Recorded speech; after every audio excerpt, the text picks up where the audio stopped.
Hello everyone. आज की class में हम कवर करने वाले हैं मॉडल ऑफ टीचिंग। ठीक है जी। टीचिंग के मॉडल्स को कवर करने वाले हैं।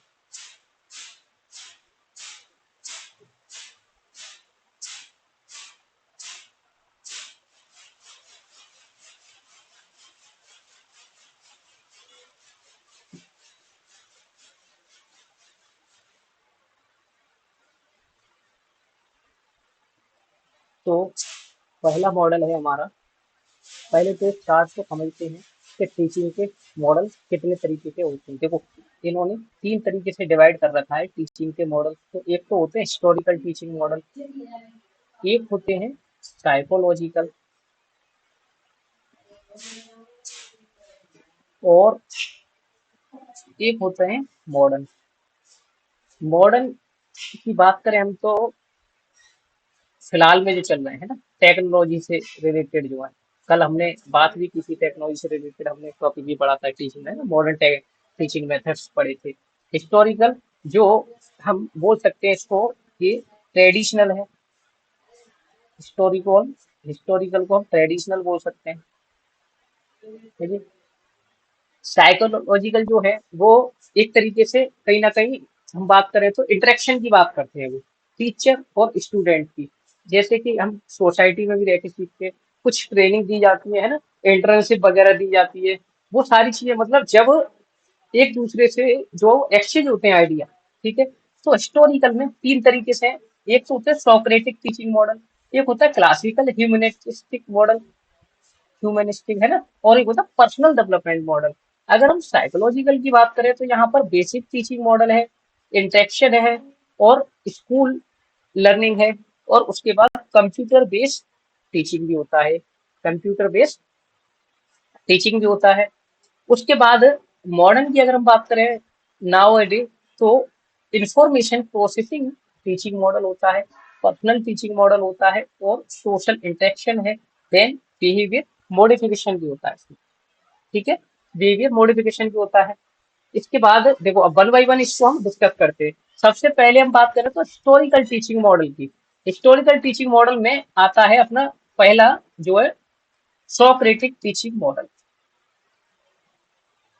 ये किस चीज की बात करता है कि इसमें asking thoughts provoking question to encourage critical thinking, कि ऐसे क्वेश्चनिंग करना जहां पे कि स्टूडेंट की क्रिटिकल थिंकिंग डेवलप हो, यानी कि उनकी सोच विचार की बात करी जाती है, उनकी थिंकिंग की बात करी जाती है, नए नए आइडिया क्रिएट करने की बात करी जाती है ना, deep insight. This method is based on the belief the that knowledge is within individual and can be draw out through dialogue and inquiry, कि जैसे डायलॉजिक तरीके से टीचिंग कराना है ना, इंक्वायरी बेस्ड टीचिंग होती है।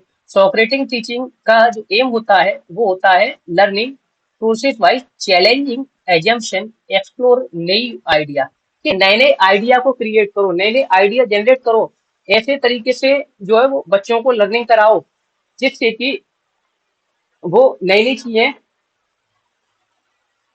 क्रिएट कर पाए, है ना। Encourage student to think for themselves, कि वो नए नए आइडिया को जनरेट करें एक तरीके से, है ना, इस तरीके से थिंकिंग करें अपनी, जिससे कि उनकी लर्निंग जो है लॉन्ग टर्म तक रह सके। ये तो हो गया हमारा पहला हिस्टोरिकल। हिस्टोरिकल के बाद अगर हम बात करें तो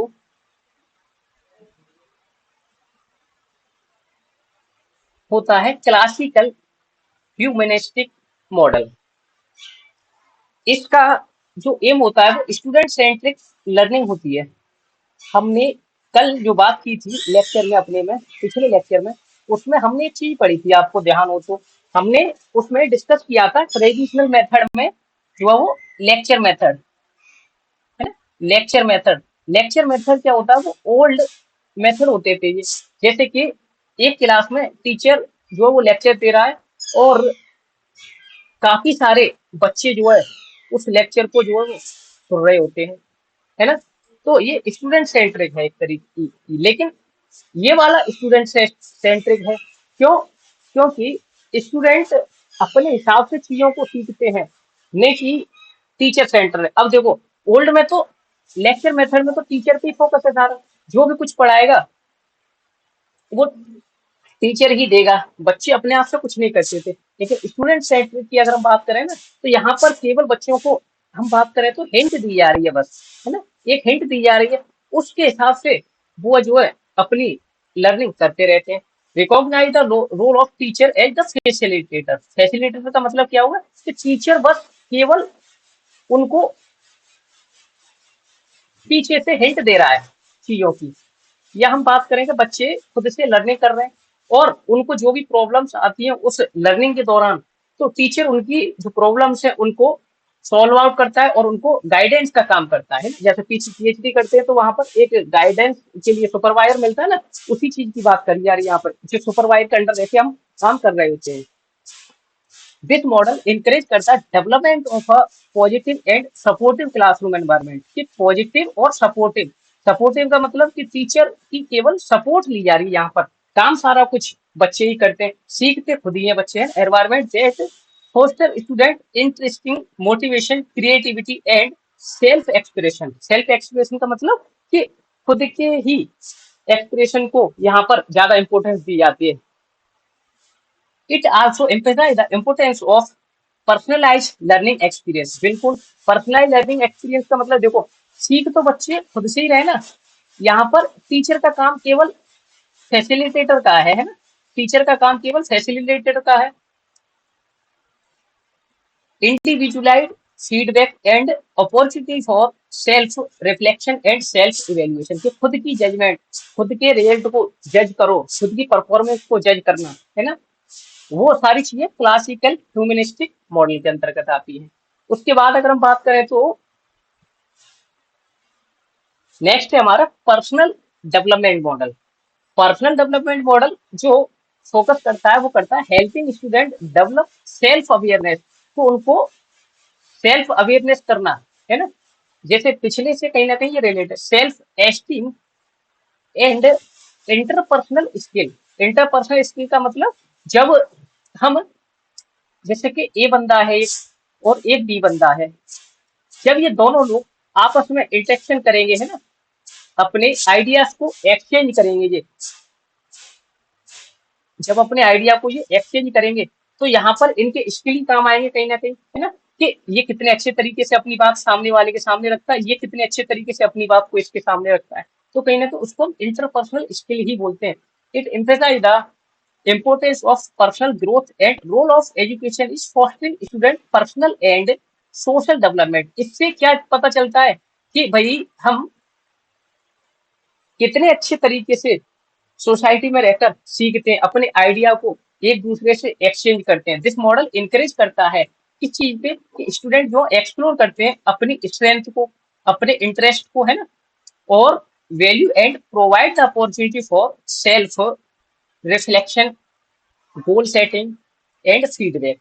कि हम जब दूसरे बंदे से बात करना चाहते हैं तो यहाँ पर हमारा एक जो है गोल होता है, एक हमारा जो है मोटिव होता है कि हम किस वजह से इससे जो वो वार्तालाप कर रहे हैं, है ना, तो वो सारी चीजें भी आ जाती है। पर्सनल डेवलपमेंट टीचिंग मॉडल का एम क्या है कि प्रिपेयर करना स्टूडेंट को सक्सेस के लिए, नॉट ओनली द एकेडमिक, मतलब किताबी ज्ञान नहीं देना उनको, उनकी पर्सनल डेवलपमेंट पे भी फोकस करना है, उनकी पर्सनल ग्रोथ पे भी काम करना है हमें, but also in their personal and professional life.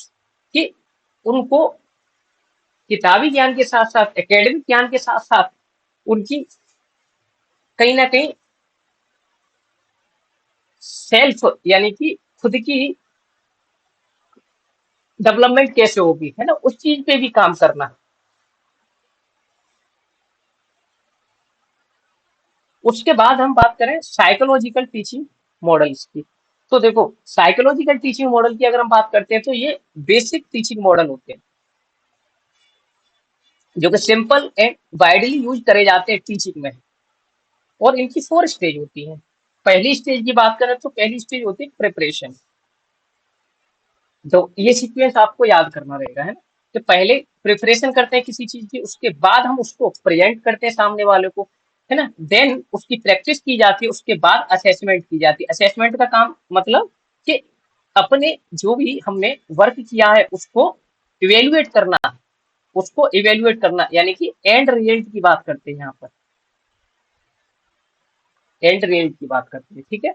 तो बेसिक टीचिंग मॉडल जो होता है वो फ्लेक्सिबल होता है, एडेप्टेबल होता है, different teaching concept and subject area, तो डिफरेंट डिफरेंट सब्जेक्ट या कंसेप्ट है ना, क्या कंटेक्स्ट है हमारा, उसके हिसाब से एडेप्ट कर सकते हैं हम इसको, क्या कर सकते हैं, चेंज कर सकते हैं इसको हम, क्योंकि ये फ्लेक्सिबल है, चेंज कर सकते हैं। तो प्रिपरेशन स्टेज क्या करती है, टीचर जो है यहाँ पर प्लान करता है, ऑर्गेनाइज करता है लेसन को, और सेट करता है अपनी लर्निंग के ऑब्जेक्ट को कि क्या हमें बच्चों को सिखाना है ना, क्या बच्चों को सिखाना है, उस चीज पे फोकस किया है। तो उसके बाद वो उस चीज को क्या करता है, फिर प्रेजेंट करता है सामने वाले के सामने, है ना, कि टीचर इंट्रोड्यूस करता है न्यू कंसेप्ट को, इंफॉर्मेशन को, किसके सामने, स्टूडेंट के सामने।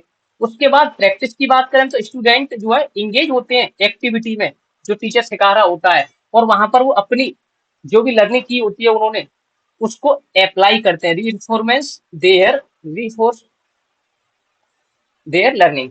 उसके बाद उनकी असेसमेंट की जाती है। असेसमेंट में जो है टीचर इवेल्युएट करता है स्टूडेंट ने कितना सीखा, कितनी अंडरस्टैंडिंग की उन्होंने, और mastery of the lesson objective, कि जो टीचर ने ऑब्जेक्टिव बनाए थे, जो टीचर ने समझाया था, क्या उसमें मास्टरी है, क्या बच्चों को वो चीजें उसी वे में समझ में आई है क्या नहीं। तो उन चीजों की भी बात यहाँ पर की जाती है साइकोलॉजिकल में, है ना। उसके बाद अगर हम बात करें अब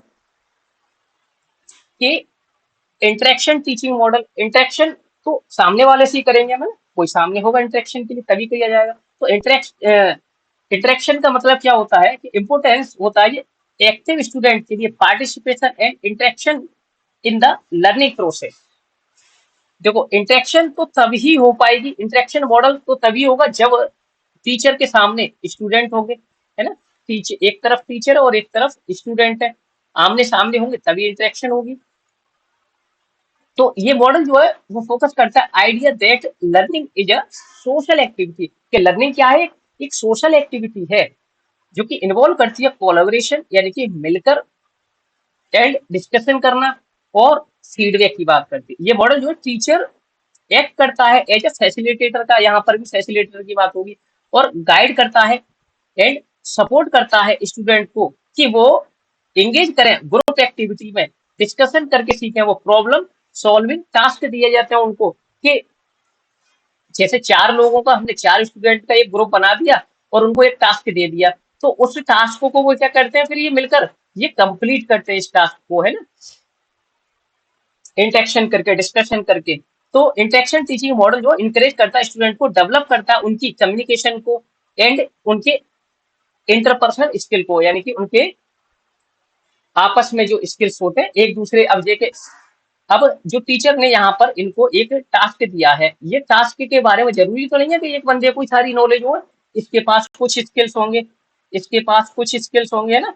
तो वो सारी चीजें ये अपने अपने स्किल्स को अप्लाई करके इस टास्क को कंप्लीट करेंगे, well as their critical thinking and problem solving ability.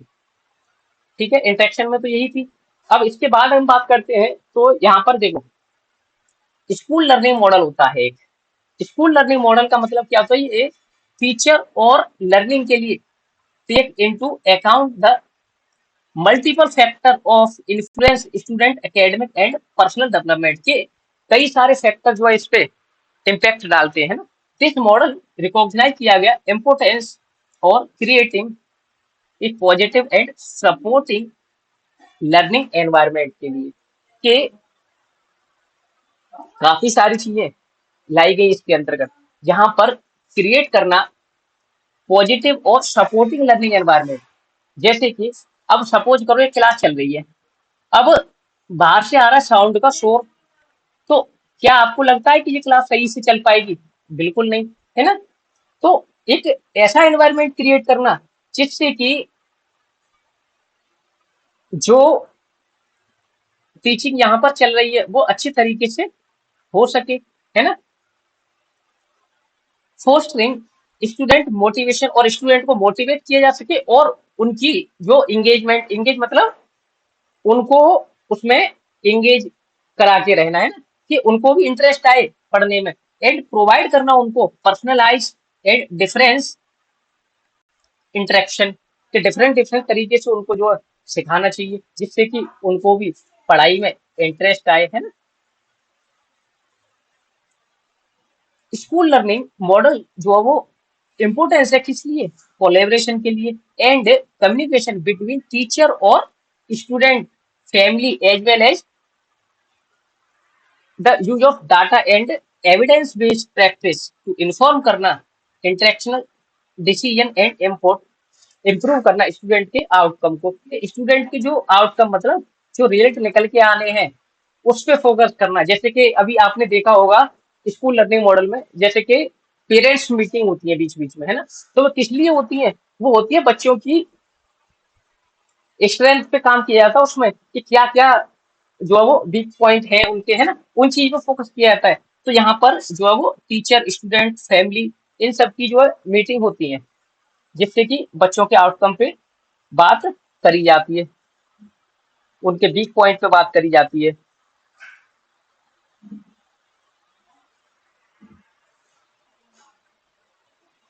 उसके बाद कंप्यूटर बेस्ड टीचिंग होता है, ये हो गया हमारा आईसीटी बेस, इसको हम आईसीटी बेस बोल सकते हैं। आईसीटी बेस का मतलब इंफॉर्मेशन एंड कम्युनिकेशन टेक्नोलॉजी की बात करते हैं हमें, जिसमें कि ऑनलाइन लर्निंग की बात करें हमें, यूट्यूब की बात करें,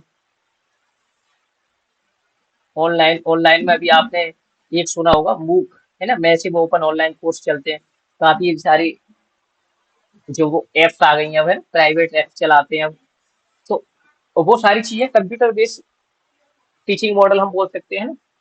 ये मॉडल जो है वो इनकॉर्पोरेट है टेक्नोलॉजी सच एज कंप्यूटर है, सॉफ्टवेयर एंड मल्टीमीडिया रिसोर्सेज, कि आपने देखा होगा जो कहीं कहीं पे जैसे छोटे बच्चे की क्लास चलाई जा रही है, तो वहां पर एक पैनल लगा दिया जाता है, उस पे जो है वो छोटे बच्चों के लिए सिंबल्स के थ्रू उनको पढ़ाया जाता है ना, जैसे कि A for apple, B for boy, तो ये सारी चीजें उनको प्रोजेक्टर के थ्रू पढ़ाई जाती है into the learning process. This model use to interaction and engaging digital content to support student learning and achievement, कि उनकी अचीवमेंट उनकी लर्निंग में सपोर्ट करता है ये हमारा डिजिटल कंटेंट। डिजिटल कंटेंट का मतलब वही जो ऑनलाइन तरीके से हमें कंटेंट डिलीवर किया जाता है, ऑनलाइन तरीके से जो प्रोवाइड किया जाता है बच्चों को, है ना, टीचर्स के द्वारा।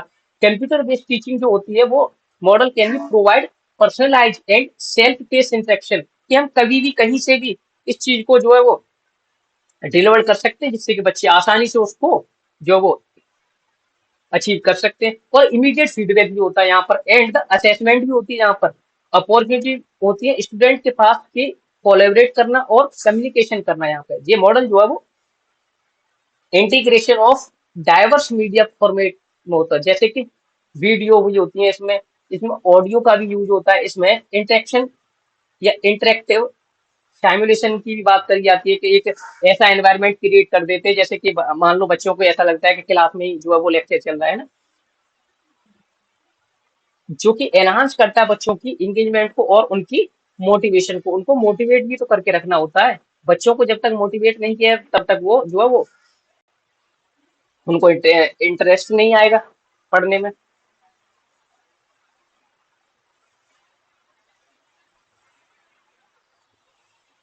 एक है मॉडर्न टीचिंग मॉडल, जो कि कॉग्निटिव अप्रोच है। एक कॉग्निटिव मतलब रिफ्लेक्टिव थिंकिंग बोल सकते हैं हम इसको। और रिफ्लेक्टिव थिंकिंग का मतलब क्या होता है, कि नए नए विचारों को सोच विचार करना, नई नई चीजों की खोज करना, एक तरीके से जहां पर एक तरीके हम बात करें तो स्टूडेंट सेंट्रिक ज्यादा रहता है ये, है ना, स्टूडेंट सेंट्रिक ज्यादा रहता है।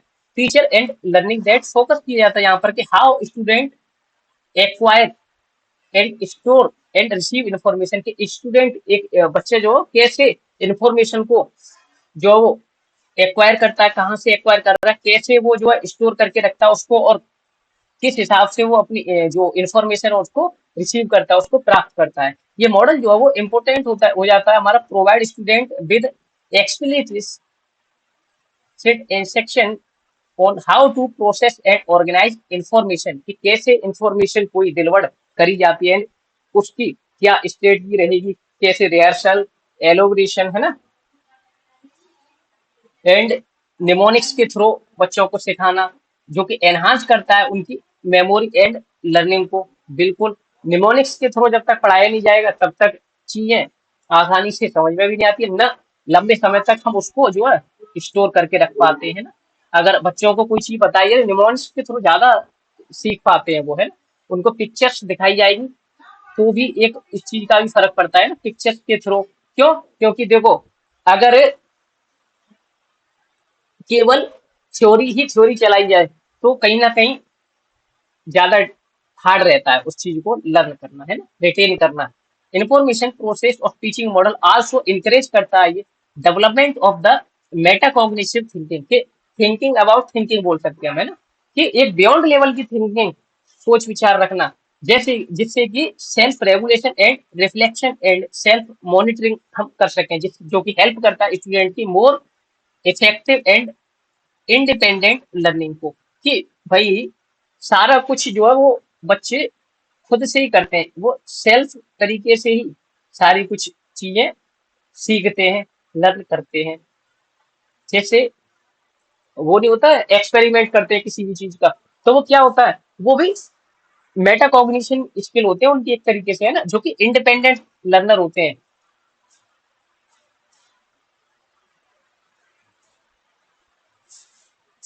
अब पर्सनल टीचिंग मॉडल और एक होता है अपना सोशल इंटरेक्शन टीचिंग मॉडल,